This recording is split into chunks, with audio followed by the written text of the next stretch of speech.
അറിയാലോ, നമുക്കെല്ലാവർക്കും അറിയാലോ.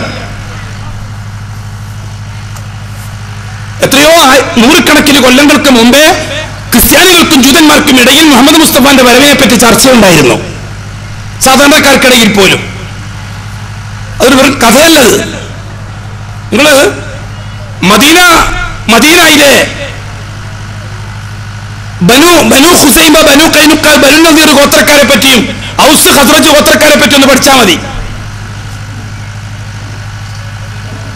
ബനു കൈനുക്ക, ബനു നദീർ ഗോത്രക്കാർ ജൂത കുടുംബങ്ങളാണ്. ഔസും ഖസ്റജും മുശ്രിക്കുകളാണ്, മറ്റവരും ജൂതന്മാരാണ്. ഇവർ തമ്മിൽ എപ്പോഴും പ്രശ്നമാണ് മദീനത്ത്. അന്ന് റസൂൽ തങ്ങൾ വരുന്നതിന് നൂറുകണക്കിന് കൊല്ലം മുമ്പേ ഈ ഔസും ഖസ്റജും മുശ്രിക്ക് പക്ഷത്തും ബനു നദീറും ബനു കൈനുക്കാവും ജൂതപക്ഷത്തും ഇവർ തമ്മിൽ യുദ്ധമാണ് എപ്പോഴും. ഈ സന്ദർഭത്തിൽ ജൂതന്മാരായ നേതാക്കന്മാരെ മുശ്രിക്കുകളെ പറഞ്ഞ് പേടിപ്പിക്കുമായിരുന്നു. എന്തു പറയും? ഞങ്ങളുടെ കിതാബിൽ തൗറാത്തിൽ ഒരു പ്രവാചകനെ സംബന്ധിച്ച് സുവിശേഷം അറിയിച്ചിട്ടുണ്ട്. ആ പ്രവാചകൻ ഇസ്മായിലി കുടുംബത്തിലാണ് വരിക. ആ പ്രവാചകൻ വരാൻ സമയമായി എങ്കിൽ കിതാബിൽ വിശ്വസിക്കുന്ന ഞങ്ങൾ അപ്രവാചകന്റെ കിതാബിൽ വിശ്വസിക്കും. എന്നിട്ട് ആ പ്രവാചകൻ വന്നാൽ ഞങ്ങൾ ആ പ്രവാചകനെ വിശ്വസിക്കുകയും ആ പ്രവാചകനെ കൂട്ടുപിടിച്ചുകൊണ്ട് നിങ്ങളെ ഗോത്രത്തെ ഞങ്ങൾ തകർത്ത് കളയുമെന്ന് സാധാരണ ശീലയിൽ ഈ ജൂത കുടുംബത്തിലെ നേതാക്കന്മാരെ ഔസുകാരെ പറഞ്ഞ് പേടിപ്പിക്കുമായിരുന്നു. അത് കുട്ടികൾക്ക് വരെ ആ പേടി അറിയാം. കുട്ടികൾ വീട്ടിൽ നിന്ന് പെണ്ണുങ്ങളും കുട്ടികളും പറയുമായിരുന്നു, ആരോ ഒരാൾ വരുന്നുണ്ട്, അപ്പൊ ഇവരെല്ലാം കൈകാര്യം ചെയ്യുമെന്ന്. സാധാരണ രാഷ്ട്രീയം പഠിക്കുന്ന പിള്ളേർ നമ്മൾ പറയുന്നില്ലേ, ഇന്നാൾ അധികാരത്തിൽ വന്ന ചെറിയ പിള്ളേരും പറയുമല്ലോ ഈ നേതാക്കന്മാരുടെ പ്രസംഗം കേട്ടിട്ട്, ഓ ഇന്നാളാ ഭരിക്കാൻ പോകുന്ന നല്ല സുഖമായിരിക്കും നമുക്ക് എന്നൊക്കെ പറയില്ല പിള്ളേർ. അതേപോലെ ഔസ് ഖസ്റജ് ഗോത്രക്കാർക്ക് ഇത് മനസ്സിൽ നന്നായിട്ട് അറിയാം. അവർക്ക് വിവരം കിട്ടി മക്കയിൽ ആ പ്രവാചകൻ വന്നിട്ടുണ്ട് എന്ന്. അങ്ങനെയാണ് മദീനക്കാരായ 12 പേർ അഖബയിൽ ചെന്ന് തശബ്ബുഹിനെ കൊണ്ട് വിശ്വസിക്കുന്നത്. രണ്ടാമത്തെ കൊല്ലം 70 പേര് പോയി. എന്നിട്ട് അവരെ വിശ്വസിച്ച് തീരുമാനിച്ചു, ആ മുഹമ്മദിനെ നമുക്ക് സ്വന്തമാക്കണം.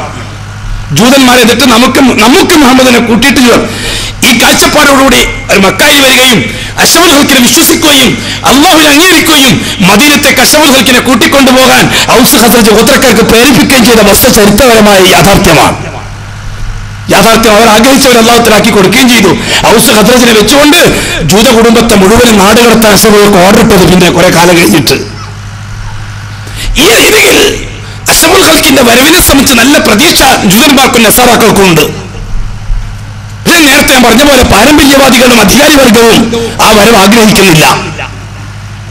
സാധാരണക്കാരന്റെ വിവരക്കേടിനെ, സാധാരണക്കാരുടെ വിശ്വാസക്കുറവിനെ ചൂഷണം ചെയ്ത് കാശുണ്ടാക്കി അധികാരി വർഗങ്ങളും അവർക്ക് സപ്പോർട്ട് ചെയ്യുന്ന പണ്ഡിതവർഗവും ഈ സാധാരണക്കാരനെ ഉപയോഗിച്ച് ജീവിക്കുകയാണ്.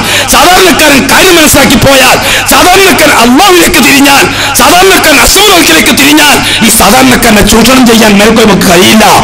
ഇത് പഴയകാല മതക്കാരുടെ സ്വഭാവമാണ്. ആ സ്വഭാവമാണ് ഇന്ന് മുസ്ലിം സമൂഹത്തിനും കടമെടുത്തിരിക്കുന്നത്.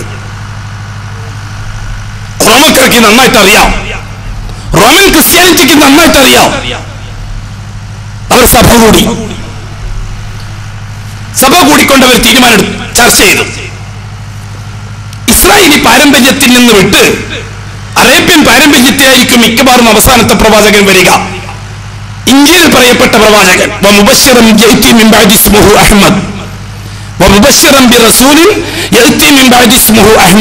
ഇതെപ്പോഴും ക്രിസ്ത്യാനികൾ, പഴയകാല ക്രിസ്ത്യാനികൾ ചർച്ച ചെയ്തുകൊണ്ടിരിക്കുന്ന വിഷയമാണ്.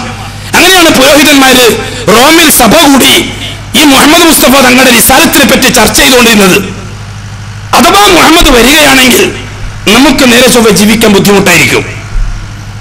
നമ്മൾ ഈ ക്രിസ്ത്യാനി സമൂഹത്തെ കുരിശും മറിയത്തിനെയും വെച്ചിട്ട് ചൂഷണം ചെയ്ത് ജീവിക്കുന്ന രീതി നടക്കുകയില്ല. മുഹമ്മദ് വന്നാൽ സാധാരണക്കാരായ ജനത്തിനെ വിശ്വാസത്തെ ചൂഷണം ചെയ്ത് വിവരക്കേടിനെ പരിപോഷിപ്പിച്ച് പുരോഹിതന്മാരെ ഉപയോഗിച്ചുകൊണ്ട് രാജാക്കന്മാരെ സുഖസുഭിക്ഷമായി ജീവിക്കുകയും സാധാരണക്കാരൻ പഴയ രീതിയിൽ കുമ്പിളിൽ തന്നെ കഞ്ഞുടിക്കുകയും ചെയ്ത രീതി നിലനിർത്തിയെങ്കിൽ മാത്രമേ നമുക്ക് മുന്നോട്ട് പോകാൻ പറ്റുള്ളൂ.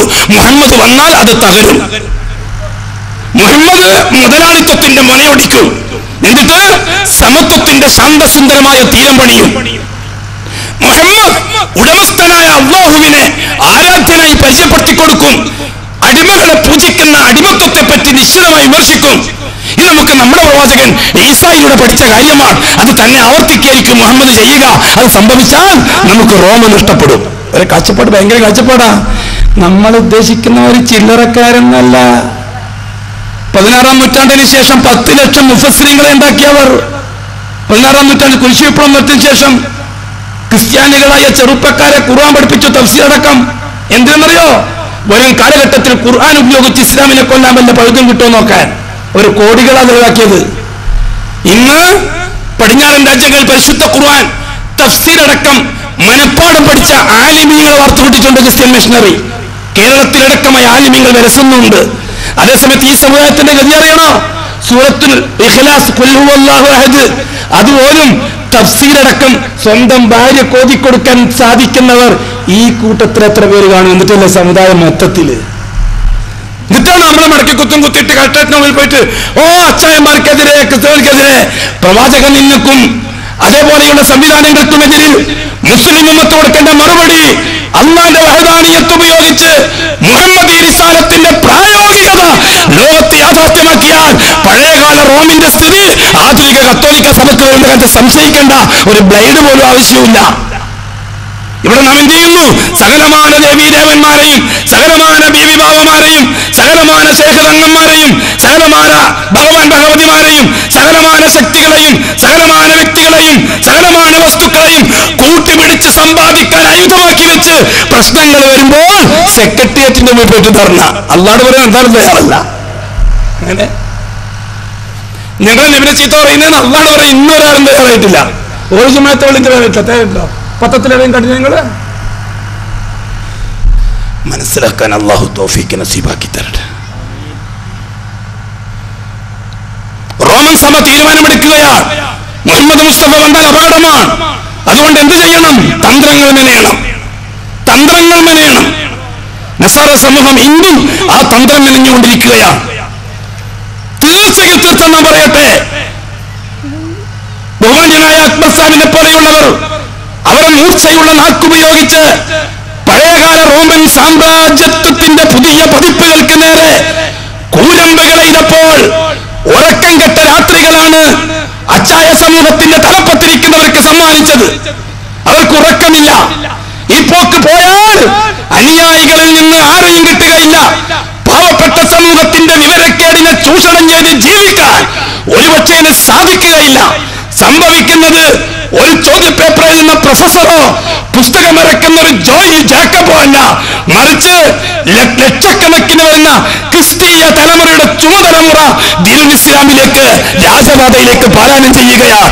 ഇതാണ് ക്രിസ്തീയ ലോകത്തിന് ഇപ്പോൾ ഏറ്റവും കൂടുതൽ ഉറക്കമൊഴിപ്പിക്കുന്ന ഏറ്റവും വലിയ കാര്യം. ഇതാ മനസ്സിലാക്കാതിരിക്കരുത്, ഇതെന്നാ മനസ്സിലാക്കാതിരിക്കരുത്. എന്താ അറിയോ? സദ്ദാം ഹുസൈൻ അമേരിക്ക കൊന്നു. എന്തിന്?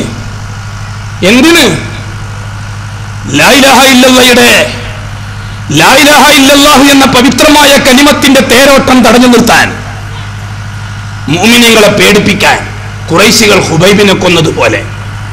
എന്തിനായിരുന്നു ഹുബൈബിനെ ഖുറൈശികൾ കൊന്നത്? എന്നിട്ട് തൻഈമിന്റെ മരക്കൊമ്പില് ആഴ്ചകളോളം ഹുബൈബിന്റെ മയ്യിത്ത് ആടിയില്ലേ? എന്തിന്? മുസ്ലിമീങ്ങൾക്ക് ഇതാണ് ഗതി വരാൻ പോകുന്നത് എന്ന് കണ്ട് പേടിപ്പിക്കാൻ.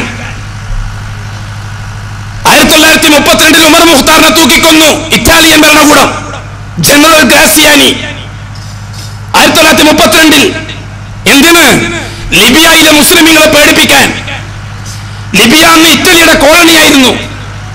ഉമർ മുഖ്താറാകുന്ന മുവഹിദിന്റെ മൂർച്ചയുള്ള വാക്കുകൾക്ക് മുമ്പിൽ ഭൂമിയിൽ ഇരുന്നുകൊണ്ട് ആകാശത്തിന്റെ റബ്ബിനെ സ്വാധീനിക്കാൻ ലിബിയൻ മുസ്ലിമീങ്ങൾ തയ്യാറാകുന്നു എന്ന് കണ്ടപ്പോൾ ഉമർ മുഖ്താറിനെ തൂക്കിക്കൊന്നിട്ട് അവരെ പേടിപ്പിച്ചു നിർത്താൻ വേണ്ടി ലിബിയ തീരുമാനിച്ചു, ഇറ്റലി തീരുമാനിച്ചു. അങ്ങനെയാണ് ഇറ്റാലിയൻ കോടതി ഉറപ്പിൽ തൂക്കുമരം വെച്ച് മഹാനായ ഉമർ മുഖ്താറിനെ തൂക്കിക്കൊല്ലാൻ വേണ്ടി ഒരു തീരുമാനമെടുത്തത്. അവരെന്താ ചെയ്തെന്നറിയോ? നീചന്മാർ, ക്രൂരന്മാർ.